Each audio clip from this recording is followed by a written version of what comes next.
Welcome to Blizzard Fire. We hope this video helps fire up your solution. You start by preparing the loadout. Equip Weeping Revenge, verify ammo count, and stash spare rounds. Once done, check durability and attachments, suppressor or scope change handling and recoil. Move into a covered position and line up sightlines so your first shot counts. Make sure teammates know your angle. Begin engagement with a controlled burst to test recoil, then adjust aim quickly. This primes the weapon and you for accurate follow-up shots in the field. Once engaged, manage fire rate to keep rounds on target.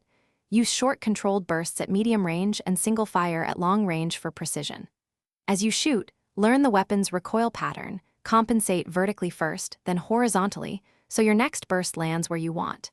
If the enemy closes distance, transition to full auto and aim center mass while strafing. Make small aim corrections between bursts. This reduces wasted ammo and keeps momentum. Communicate and reposition after each exchange to finish a confrontation, clear and confirm the down target, loot fast, and top off ammo before moving. If you notice accuracy issues, swap or clean attachments and try a different ammo type to see improvements. Make sure barrel alignment and sights are mounted correctly.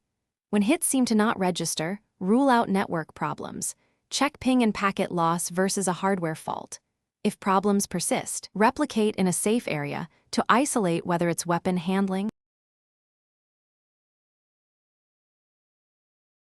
Thanks for watching. If you found this helpful, don't forget to like and subscribe.